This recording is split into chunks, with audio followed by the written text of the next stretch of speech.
निसर्गरम्य वातावरणात भोजनाचा आस्वाद घेण्याचा आहे, पण त्याचबरोबर आपलं शैक्षणिक कार्य पण आहे. म्हणून इथे जे 4 विषय हे केले, 4-5 विषय आहेत, त्याला सहज आपला जाता जाता स्पर्श करायचा आहे. या 3 केंद्राचे केंद्र प्रमुख एकत्र संजय पवार सर यांनी अतिशय मेहनत घेऊन नियोजन करून स्वतः मनावर घेऊन हा जो काय आपला आजचं आयोजन आहे ते त्यांनी आयोजित केलेला आहे. आता आपल्या प्रभागाचं म्हटलं तर आता सरांनी सांगितल्याप्रमाणे तालुका स्तरीय क्रीडा स्पर्धा ह्या अतिशय उत्साहपूर्ण वातावरणात आपल्या प्रभागात संपन्न झाल्या. त्यातील आपल्या प्रभागातील सर्व शिक्षकांचं कष्ट, त्यामागे नियोजन करणे किंवा इतर गोष्टी छोट्या मोठ्या पाहणे हे होतं. आपण ते व्यवस्थित पार पाडलेलं आहे आणि भगवंताने आपल्याला उजवा कौल दिलेला आहे. काय दिलेला आहे तर आपल्या पगारामध्ये चॅम्पियनशिप दिलेली आहे. 2 गुणांनी फक्त आपण पुढे होतो. पण देवाला वाटले की ज्यांनी जास्त कष्ट केलंय तर देवाची पण आपल्याला साथ आहे. तर आता आपल्या या प्रभागाची जबाबदारी वाढलेली आहे.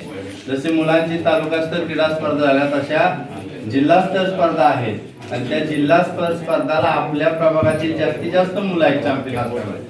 तर आपण काय करूया की ह्या मुलांना अधिक सराव देऊया, प्रॅक्टिस देऊया आणि जास्तीत जास्त जिल्ह्याला सुद्धा आपला तालुका कसा चॅम्पियन ठरेल याकडे आपण लक्ष देऊया.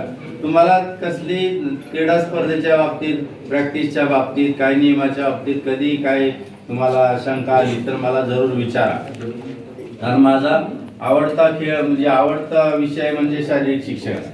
त्यामुळे स्पर्धा असतील त्या ठिकाणी मी बिंदूकडे जातो. पण असं टेन्शन घेऊन कुठलं काम करायचं नाही, व्यवस्थित करायचं. तर आपल्या आणि दुसरं आहे मुलांबरोबरच आता कर्मचारी अधिकारी पण क्रीडा स्पर्धा आहेत. त्या 23-24ला आपल्या तालुक्याच्या आहेत आणि 31-1-2ला जिल्ह्याच्या आहेत. तर त्याच्यामध्ये पण आपण सहभागी व्हा, आनंद घ्या त्याच्यामधला आणि फिटनेस, त्या निमित्ताने थोडा फिटनेस पण राहतो, एन्जॉयमेंट पण होते आपली.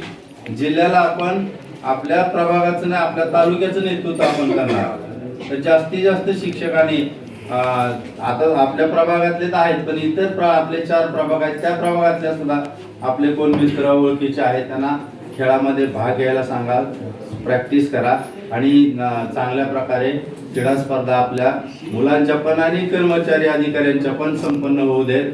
त्याचबरोबर हे जे विषय आहेत आपल्याला हे परत परत येणारे विषय आहेत, हे फार मोठे विषय नाही. जर असं लक्ष दिलं, कॉन्सन्ट्रेशन केलं तर आपापल्या शाळेची समस्या या बाबतीत सगळे मिटून परिपूर्ण होऊ शकते. तर आपण तसा प्रयत्न करूया जेणेकरून आपला तालुका मागे राहता कामा नये. आपले कुटुंब प्रमुख किशोरजी गवस साहेब आहेत, त्यांची पण मान उंचावला पाहिजे. असं कोणी बोट दाखवता म्हणून नाही की कोण तुमचा तालुका हे राहिलंय ते राहिलंय असं होता कामा नये. आपण ती दक्षता घेऊया ना. आपण आपलं स्वतःच माझ्या शाळेचं सगळ्या वर्गाचं काम केलं, शाळेतलं काम केलं की सगळ्या मनावर घेतलं तर सगळ्यांचं होऊ शकतं ना. किती वेळ लागतो त्याला. त्यामुळे हे दोन्ही हे करूया आणि जास्त काय बोलत नाही. मला परत एका ठिकाणी